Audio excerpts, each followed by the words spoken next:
Welcome to Spartan Hour with Ethan Weiss. I'm your host, Ethan Weiss. With me today is Cora Palm. Cora is a junior who's a member of the Unified Club, Letters of Love. She's a student senator and national candidate for Vice President of Service for the National Student Council, and also a youth soccer coach. Welcome in, Cora. How are you doing today? I'm good. How are you? I'm doing great. So, the Unified Club is hosting the Polar Plunge later this week? Yeah, that's true. Thursday. What can you tell me about it? Well, so sign-ups were last week. There's a lot of sports that are participating. Right now, I think that I want to say like the soccer team has raised the most, or maybe the lacrosse team, the boys lacrosse. I can't remember. But yeah, and the main goal, I think our goal is to raise $25,000, and then we get Johnny Pops for the school. Or we get to enter a drawing for Johnny Pops. Because we won the Johnny Pops last year. We did. Right? I know. I forgot about that. And then when they said that we were like entered into a drawing, I remember that we actually won the drawing. And where does the money raised go? So it goes to Special Olympics Minnesota, and that basically funds a lot of the sports. The big Olympics that they put on just funds a lot of the activities. Okay. Did you reach that goal last year? I don't remember. You don't know? I don't know. Well, because I'm not on the Unified Board. I'm just, involved in it. Because I didn't plunge last year. I think I was sick when sign-ups were going on, and I was like, it's probably not a good idea to do that. But I know we've raised it in the past, so I know that we can do it again. Last year, I lifeguarded for the Polar Plunge. Uh-huh. So I was out there the whole time. And it was freezing out. Yeah. And I keep getting splashed with cold with water. the freezing cold. Yeah, I know. This is my first time plunging, and I'm actually scared. I mean, it's really cold. It's not bad. But yeah. The concern with the Polar Plunge, where you need a lifeguard, isn't drowning because it's so shallow. Yeah. It's just shock. If you go in, it's so cold, and then that messes up your system. Yeah. But, okay. So, are you doing it with the soccer team? Or No, I'm doing it with just the Unified Club. Unified Club? Okay. And what else do you do in the Unified Club? So right now, we're just starting young athletes. So this is I did this last year. This is kind of how I got involved in Unified. It's basically like inviting the younger athletes to join and kind of get involved in Unified so that they can be involved with some of the more like sporty ones later, just so that they kind of get to know some of the people and some of the other athletes that they might be participating with in the future. But other than that, I just did Unified Dance, which was a lot of fun. We performed at one of the basketball halftimes, and I had a lot of fun doing that. I haven't been involved in many other sports, but I always go to the meetings, and they're always so much fun. And this holiday events too, like gingerbread house decorating, and the cookie decorating and the Valentine's event. Those They're always also look fun on Instagram. They are so much fun. Yeah. Okay. Because I know there are a lot of different sports that Unified does. Yeah, there's flag football, there's soccer, that's starting up right now. Or that's the sign-ups are starting. There's snowshoeing. That's interesting. Basketball is a big one. In Miss Swen's room, I sit next to a series of plaques that have bocce on them. Yes, that's a summer one. Okay. So that goes through the summer. That would explain why I don't see much of it. Right. Because I know, I feel it's definitely harder to get participants in that just because summers are so busy for a lot of people. All right. So, switching over to your other club, you're also in Letters of Love. Yep. And I'm currently the vice president of the club. And are you going to be president next year? I will be president next year. I'll be co-president with Gabby, who's also my vice president right now. Okay. So, since the Spartan Hour club change has taken effect, in which clubs are no longer allowed to meet during Spartan Hour, how has that affected Letters of Love? We've been able to do the card making events, but we aren't the thing is that we aren't allowed to put our name on it, but we also do everything with the cards, that's the one thing that bothers me. I don't have a problem with meeting outside of school and stuff like that, but it bothers me that that's their substitution to us not being able to meet in school because we're doing all the work. Accessible. It is, yeah, and that's also hard for kids to come in early. 7:15 in the morning is really early, and I don't have a first or second period right now, so it's kind of a pain for me to come in and then leave, especially when I don't have the library or a space to work So I always go to Starbucks, which like isn't a big deal for me because obviously I love Starbucks. But I'll see you come in at like third hour with a full glass of Starbucks. Yeah. And then I'll see you later in sixth hour in calculus, and Yeah. you still got half of it left. I don't know how that sometimes works. I like don't drink a lot of it. Like especially like chem's my fourth period, and if we're doing a lab in chem, it's on the other side of the room, so I don't really drink it then. But I don't know. I'm a sipper, you would say. Okay. Versus a chugger. So have you seen a decline in attendance to Letters of Love card making events? I actually haven't been able to go to the card making events, but I know that they're a lot less popular. We haven't been able to have a meeting outside of school yet. I don't think any clubs have. Like that I know of at least. But well, like the ones that were allowed to meet before still have meetings, but the ones that like got switched, I don't think any of the ones that I follow have had meetings. So that definitely contributes to the decline in participation because I think that a lot of people kind of just forgot that clubs existed. So for the Spartan Speaks, because we're technically a club, even though we do publish some articles from journalism. Got you. We met one time after school, I think in March. Okay. And we've got maybe a dozen plus people who come to our meetings usually during Spartan Hour. Oh, okay. We had like 4 kids, including myself, show up after school. Yeah. So what I know a lot of clubs have done is they've just changed their name in student support time to something that's not the club. Right. Like I know Chinese Club has done that, and that's how they've gotten away with it. Right. And you said Letters of Love has done that? So yeah, it's the card making event, and which isn't a problem. That's Letters of Love. But it's the fact that we can't put our name on it, but we're doing all the work. So we're taking the cards, we're checking the cards, we're using I think we're using all our supplies, but it's like we can't actually put our name on it. So it's not really fair to us. Are you going to push for any type of change in regards to that?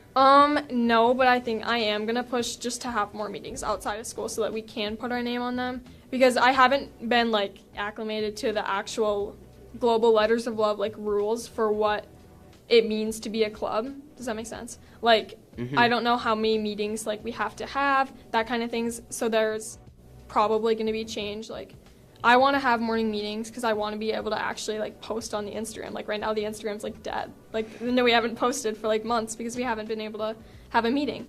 But, yeah, I want to have a meeting, and I know that's going to be harder for the board. Yeah, Letters of Love board elections, or the forms going out soon. So, but we're definitely going to push for, like, a really involved board because it's going to be more difficult to have meetings outside of school. So we want more, like, membership and more involvement. But that's definitely going to be difficult when people have to get to school so early. And after school meetings just aren't really viable because of so many extracurriculars and sports that take place after school. Okay, so speaking of before school meetings, you're also a student senator. I am a student senator, yes. So am I. But recently you declared your candidacy for Vice President of Service for the National Student Council. Can you explain what that is exactly? So the best way to, I know I've been asked this a lot. The best way that I found to explain it is basically like a board for the National Student Council, and this is like a position on it. But it has a name. Does that make sense? Okay, it's like, what does the position do though? So the Vice President of Service basically manages like the service aspect of it. So like coordinating with different like nonprofits or different just opportunities for volunteering. What I really want to do is just make those opportunities more accessible. So I want to make like maybe more flexible or like online opportunities so people can still do service without going to the national conference, because I know that's really difficult for some people. Like they can't miss a weekend, they can't pay for it, like all that stuff. What would online service look like? Like I know there's things like, I mean, we do it with like NHS, where we have like, you can grade papers online, you can scan sheets in, you can like make keys for teachers. There's a lot, or you can make like presentation templates. I know there's ways to do that. And most of those are like just online paid positions, but I think there's a way to make a lot of those volunteer opportunities that people can get service hours, or like schools that maybe are struggling to find ideas can go to like a database for volunteer opportunities or ways to create opportunities for service in their community. Have you ever heard of schoolhouse.world? No. Okay, so I took the SAT over the summer, Okay. and I got a certain score that the College Board liked. So I got sent an email in February saying that, you know Sal Khan, he was the creator of Khan Academy. Oh, yeah, sure. He created this online tutoring website called Schoolhouse. Okay. And what it is you sign up to be a tutor, and other people sign up to be tutored. And they've got classes on everything from SAT prep to history, math, and it just seems like a really cool way that people can volunteer outside of school. Yeah. It's digital, as you just said. Right. And, I mean, people from all over the country and the world can be in one of your classes. Yeah. That's fantastic. That's definitely a really good, like, that would be something that we could put on the database where it's, like, people who are looking for volunteer opportunities who may not be able to make, like, in-person opportunities in their community could, like, do something online that fits into their schedule more.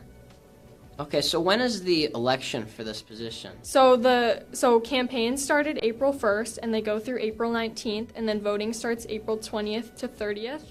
And voting is, like, by school. So each National Student Council member school gets, like, one vote for each position. So if I'm a school that's not running any candidates, what's my motivation to vote at all? Well, it's who represents you at many of the national conferences.